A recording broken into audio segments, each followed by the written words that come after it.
Hello friends, अगर आपने अभी तक भी फॉर्म फिल नहीं किया है क्योंकि 50% का क्राइटेरिया की वजह से आप एलिजिबल नहीं हो तो इस वीडियो को देख लो, शायद आप एलिजिबल हो। ठीक है, क्या देखो, कंसर्न सब्जेक्ट की उन्होंने बात की और ओवरऑल दो चीज़ें उन्होंने कही है बस। अगर आप टीजीटी मैथ के लिए अप्लाई करना चाहते हो तो कंसर्न सब्जेक्ट आपका मैथ है, मतलब मैथ्स में ही आपके तीनों ईयर्स के ऐड करने के बाद मिनिमम 50% होना चाहिए, सिर्फ मैथ्स में। फिजिक्स केमिस्ट्री से कोई मतलब नहीं है। ठीक है, एक वीडियो मैंने पहले बनाया था, कन्फ्यूजन होने की वजह, मुझे भी कन्फ्यूजन था तो मैंने वो वीडियो बताया था क्योंकि मुझे उस टाइम पे यही चीज़ पता थी। लेकिन ठीक है, मैं नहीं चाहती कि मेरी वजह से कोई ऐसा सोचे कि मैं एलिजिबल नहीं हूँ और फॉर्म फिल ना करे, मैं बिल्कुल भी ऐसा नहीं चाहती हूँ। सॉरी उस वीडियो के लिए। मैं बस ये कह रही हूँ कि अगर आपका मैथ्स में टीजीटी मैथ के लिए अगर अप्लाई करना चाहते हो तो कंसर्न सब्जेक्ट आपका मैथ है, बाकी से कोई मतलब नहीं है। सिर्फ आप मैथ्स में देखो 50% से ऊपर होना चाहिए तीनों साल का, और जो आपने बीएससी वगैरह किया है, ग्रेजुएशन में जो भी किया है, उसमें तीनों साल का 50% से ऊपर होना चाहिए। सिर्फ दो चीज़ अगर आपके पास है तो आप एलिजिबल हो। केमिस्ट्री में 50% है नहीं है, कोई मतलब नहीं है, और फिजिक्स में 50% है या नहीं है, कोई मतलब नहीं है। ठीक है, ये इन्फॉर्मेशन मुझे अभी एनवीएस पीजीटी में एक सेलेक्टेड टीचर हैं उनसे मिली है, उन्होंने अभी अभी जस्ट कंफर्म करके बताया है कि कंसर्न सब्जेक्ट मतलब सिर्फ मैथ्स। ठीक है, बाकी चीज़ें की टेंशन ना लो। अभी भी मतलब मुझे भी कुछ चीज़ों में कन्फ्यूजन है, लेकिन मैं ये कह रही हूँ अगर ये दो चीज़ें आपके पास है तो फॉर्म फिल कर दो, बाकी जो होगा वही डॉक्यूमेंट वेरिफिकेशन में आपको खुद पता चल जाएगा। ठीक है, बस दो चीज़ें होनी चाहिए क्योंकि कन्फ्यूजन है, बहुत कन्फ्यूजन है इन सब चीज़ों में।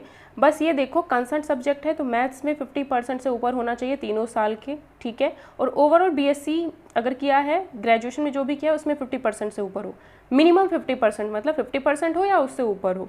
सिर्फ कंसर्न सब्जेक्ट यानी जो आप जिस पोस्ट के लिए आप अप्लाई कर रहे हो, मैथ्स है तो मैथ्स के लिए, फिजिक्स है तो फिजिक्स के लिए। ठीक है, और ओवरऑल।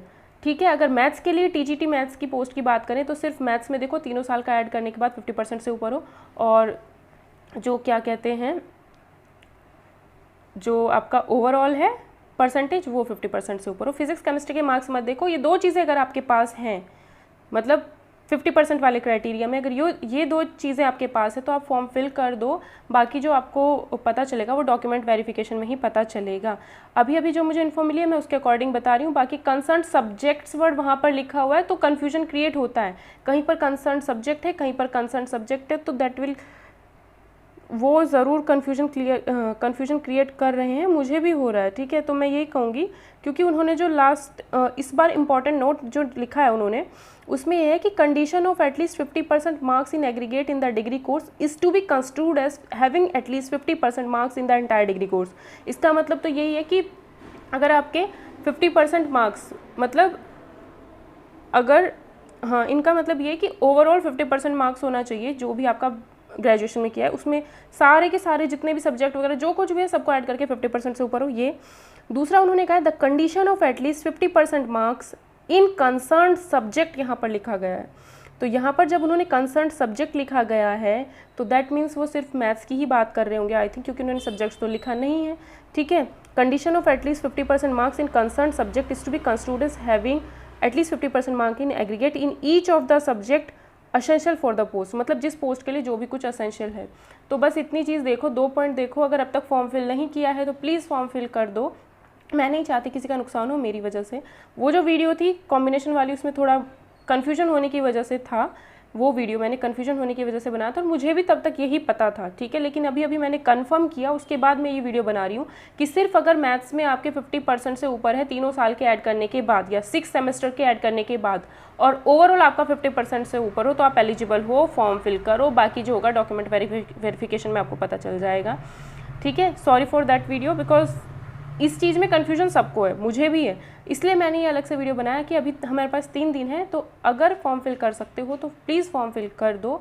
ठीक है, बाकी जो होगा आपको बाद में पता चल जाएगा। प्लीज़ इस वीडियो को इसी वजह से ज़्यादा से ज़्यादा शेयर कर देना ताकि किसी का नुकसान ना हो। मैं बिल्कुल भी ये नहीं चाहती कि किसी का नुकसान हो, क्योंकि मुझे जो पता चलता है मैं वही आपको बताती हूँ। इसलिए मैंने कंफर्म किया, एनवीएस में पीजीटी की पोस्ट पर एक टीचर है, उनसे मैंने इसी वजह से कंफर्म किया। मैंने कहा एक बार कंफर्म करती हूँ, उसके बाद वीडियो बना करके डालती हूँ ताकि सब लोगों का जो भी प्रॉब्लम हो रही है वो भर सके, फॉर्म फिल कर सकें।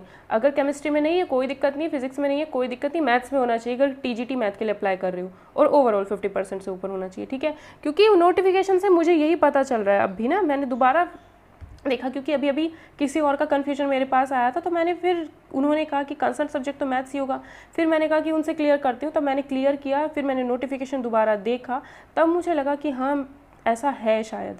ठीक है, तो प्लीज़ आप फॉर्म फिल करो अगर आप 2 चीज़ें 50% वाली फुलफिल करते हो। ठीक है, बाकी जो होगा आपके डॉक्यूमेंट वेरिफिकेशन में होगा, आपको खुद ही पता चल जाएगा। जो एक्सपीरियंस आप खुद लोगे वो तीसरा बंदा आपको कभी नहीं बताएगा। यूट्यूब पर बहुत सारी वीडियोस हैं जिनमें आपको पता चलेगा, मैंने भी वो बना दी थी, क्योंकि मुझे भी तब तक उतना ही नॉलेज में था। क्योंकि जब हमारा डॉक्यूमेंट वेरिफिकेशन होता है तो सामने वाले जब डॉक्यूमेंट वेरिफिकेशन करते हैं तो हमें नहीं, मेरे तो तीनों में ऊपर है तो मुझे तो टेंशन है नहीं, मैंने कभी उस चीज़ को सोचा भी नहीं है।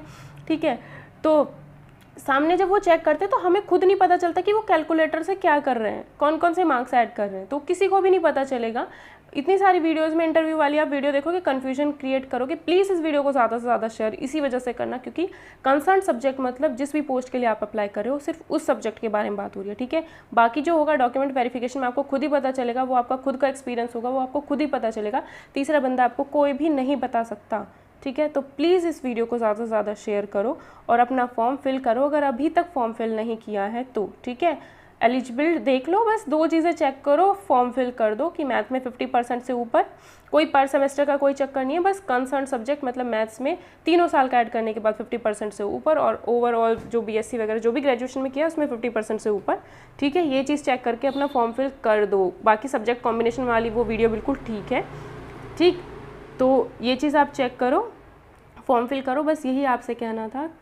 क्योंकि वो मिस्टेक मेरी भी है थोड़ी सी, लेकिन उस टाइम पे मुझे भी उतना ही नॉलेज था। ठीक है, उससे नोटिफिकेशन से मेरे को भी यही चीज़ें समझ आई थी। अब मैंने दोबारा देखा तो उसमें इंपॉर्टेंट नोट देखा मैंने, तो उसमें जब ये चीज़ देखी फिर मैंने कंफर्म किया किसी और से भी, तब मुझे लगा कि हाँ ये चीज़ सही है। ठीक है, तो आप प्लीज़ फॉर्म फिल करो अगर इतना क्राइटेरिया फिल करते हो तो। आपको ये चीज़ आपको कोई नहीं बताने वाला, कंसर्न सब्जेक्ट की वजह से ही इतना ज़्यादा कन्फ्यूजन हो रखा है, तो वो चीज़ मत करना। प्लीज़ फॉर्म फिल करो आप लोग। ठीक है, सॉरी एंड थैंक यू।